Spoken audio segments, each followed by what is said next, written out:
So we're going to move on now to tonight's first big question. Is President Obama more popular than effective? That is the argument some Republicans are making. True, the president's approval rating still sky high, but that's not stopping the GOP from going for the jugular.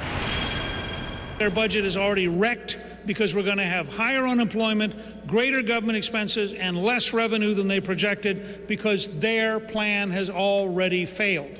Obama is destroying what others before him created. He did not inherit a mess. He has created one. And as the mess he creates deepens, so does his blaming it on his predecessors.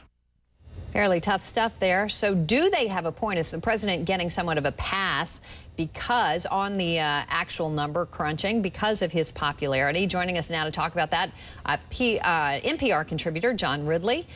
With us once again, John Avalon, a contributor for the Daily Beast, joining us tonight as well. Syndicated columnist Miguel Perez, also here with me in New York. And in Washington, Tony Blankley, Newt Gingrich's former press secretary and the author of American Grit. Welcome to everybody. Tony, I got to start with you on this. Sure. These are your brethren there that we just heard speaking, pretty fired up. What do you think?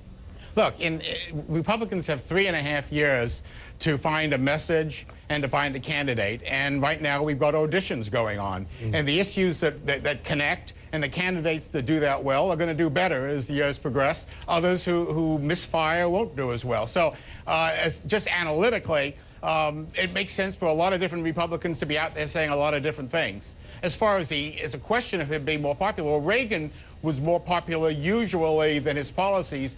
His Central America policy was never more than about a 45% support. So he was able to hold his policies up because of his personal popularity. It didn't mean that he didn't go down when the economy went down and stuff, but it is useful for a president to be more popular than his policies. But auditions aside, guys, and Miguel, you can address this, do they have an actual point when it comes to what kind of progress the administration has made so far?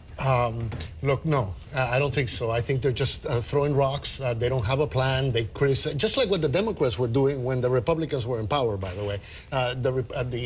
What is happening now is the Republicans on the other way around, criticizing everything Obama does without a real plan, without a real alternative. You know, it's basically politics that's being played here. And the auditions, these guys, if these are auditions, these guys are failing.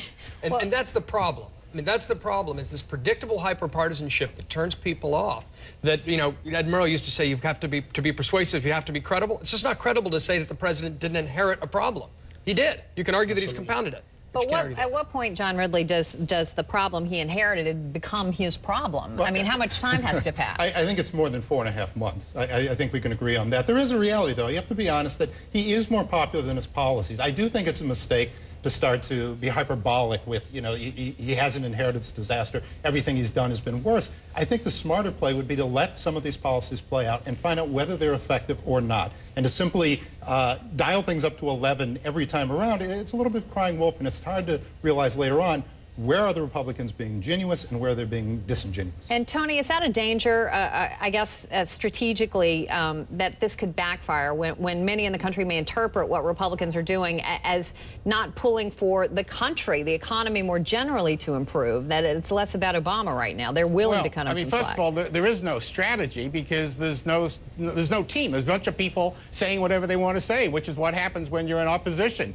Until we have a leader, we're not going to have a strategy. But as far as the utility of each argument, it depends on the audience. I think Rush Limbaugh is doing a tremendously useful job in identifying potential problems with Obama and keeping our base focused on that. On the other hand, sitting senators probably want to be a little bit more cautious. That's what they're doing. So, you know, I think everyone's enjoying trying to find out whether there's something the Republicans are doing wrong, and they're doing a lot of things wrong, and they'll be doing some things right, and we won't know what the right ones are until 2012. See which one's stuck. Well, you were shaking your head, John. Because I don't think Republicans have really understood why they're in the problem they are in. And you're speaking as a former Republican. No, as an independent, but who has worked for Rudy Giuliani for many years very proudly. But Republicans need to start practicing the politics of addition, not division. Until they understand that, if they keep putting forward their most polarizing voices and then wondering how come they're losing the center and losing independence, they're just not paying attention. Let me just make a point that we put our most polarizing candidate forward in 1977, Ronald Reagan, and we ended up winning. It's not a question of whether they polarize. It's a question of whether they polarize with a majority or polarize with a minority. But I would say also it's about picking the fights. I mean, part of the problem here is that everything becomes a fight. You look at Sonia Sotomayor, that was a ridiculous fight to start, and it's not going away. When it goes from being racist to not racist to racialist, at some point you got to let that one go. Pick the fights, and I think being an adversarial party, that's fine. But where are you going to be an adversary? Where are you going to be a partner and show that you can work together with the very popular guys, we got to take a quick break. We should mention we're going to take this conversation sort of to the next level, I guess. Our newsmaker, Michael Steele, he's standing by some of this pretty tough criticism of Supreme Court nominee Sonia Sotomayor specifically. Listen. My view of it was, in looking at it, you're now segregated out white men by your comments. So God help you if you're a white male. If you're seeking justice, this may not be the bench you want to go before.